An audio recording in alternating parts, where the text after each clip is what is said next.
Good morning.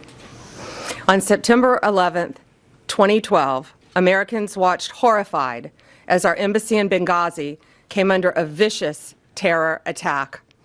We lost 4 American lives that day: Ambassador Chris Stevens, Sean Smith with the State Department, and 2 CIA contractors, Glen Doherty and Tyrone Woods. We have never forgotten those heroes, and we have never stopped seeking justice for that crime against our nation. In fact, from day one, Kash and Dan would sit in meetings and say, "We're going to get them," and they did. Today, I'm proud to announce that the FBI has arrested one of the key participants behind the Benghazi attack. Zubar Albakosh landed at Andrews Air Force Base at 3 a.m. this morning. He is in our custody. He was greeted by Director Patel and U.S. Attorney Janine Pirro. Hillary Clinton famously once said about Benghazi, "What difference at this point does it make?" Well, it makes a difference to Donald Trump. It makes a difference to those families. And 14 years later, it makes a difference to law enforcement who made the difference in this case. Thank you, President Trump, for supporting all of our agencies around the country and around the world. Albakosh will now face American justice on American soil. We will prosecute this alleged terrorist to the fullest extent of the law. He'll face charges related to murder, terrorism, arson, among others. Let this case serve as a reminder. If you commit a crime against the American people anywhere in this world, President Trump's Justice Department will find you. It might not happen overnight, but it will happen. You can run, but you cannot hide. We are immensely grateful to our partners, especially at the State Department and the CIA, who lost lives in the Benghazi attack. Director Patel and the FBI agents did tireless work to track and arrest this man.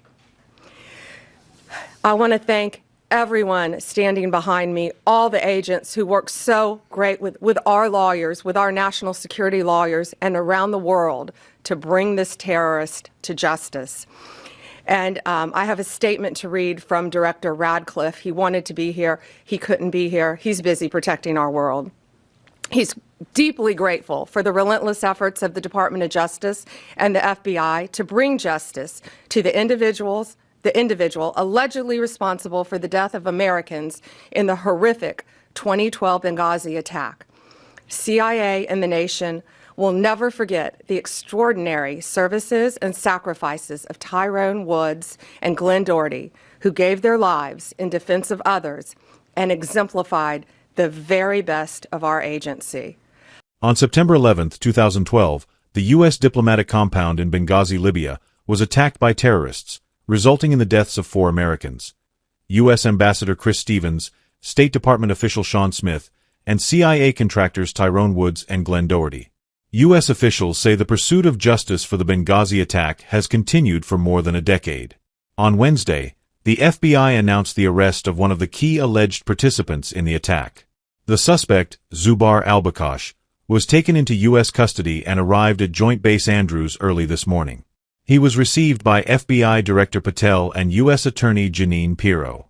Officials emphasized that the case remains significant to the families of the victims and to law enforcement agencies that worked for years to track down those responsible. Albakosh will now face prosecution in the United States and is expected to be charged with offenses including murder, terrorism, and arson.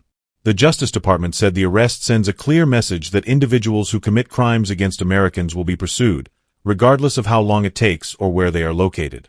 Authorities also thanked partners at the FBI, State Department, and CIA for their cooperation and dedication. In a statement, CIA Director John Ratcliffe praised the Justice Department and FBI for their efforts and honored Tyrone Woods and Glen Doherty, saying their service and sacrifice will never be forgotten.